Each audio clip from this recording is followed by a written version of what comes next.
The recovery of Ohio from the economic downturn has been slower than we would have desired, as it has in many other states. We must take steps going forward to control state spending.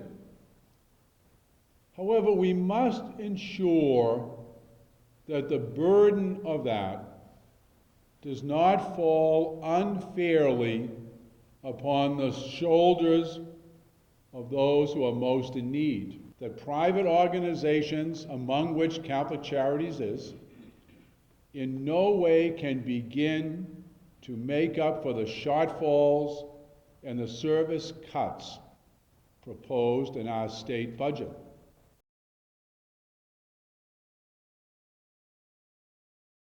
Children that have desperate need for mental health services, how do we say no to that?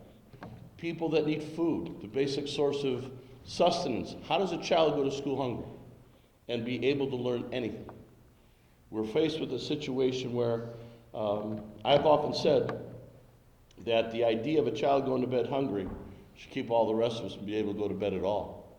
And so this is something, again, we have to balance with the money we have and what resources we're able to direct in the area that we do. The state budget line item for the Navigator program needs to be reinstated so that grandparents can afford to care for their grandchildren, thereby keeping families intact.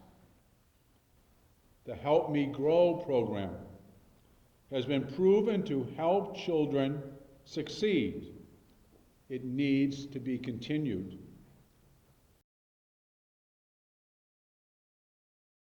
The poorest schools that we have continue through the various aids offered through the state, which are most helpful, which need to be continued, not only for the quality of education that the schools are giving, but also from a pragmatic point of view, that it saves the larger community tremendous money. Actually, the voucher for students, even in the expanded version, is only about $4,000 per student.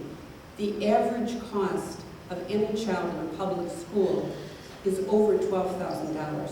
So for every child that we take, we save the state or $8,000.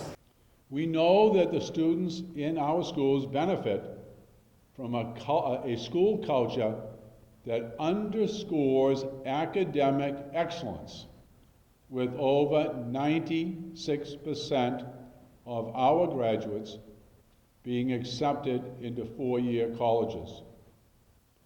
And also, it develops personal character and values demonstrated in community service exercised by so many of our students. We hear about thoughts regarding state laws expanding taxes on not-for-profit, faith-based hospitals. That would add an undue burden in an already difficult economic climate, and especially upon hospitals that live by the mandate of Christ that they are there for everyone who comes.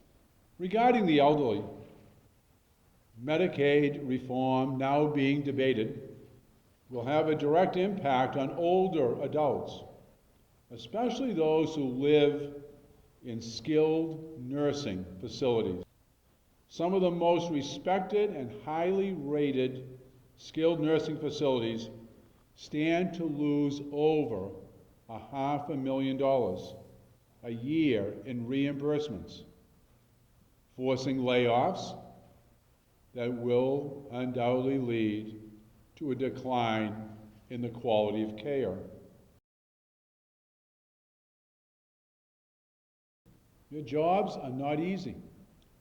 And yet, with a dialogue among all people of goodwill, focusing on what is of truly lasting importance, and never forgetting the primacy of the human being in all of our works, I am sure that we can go forward in a way that addresses things in a way that is respectful and responsible.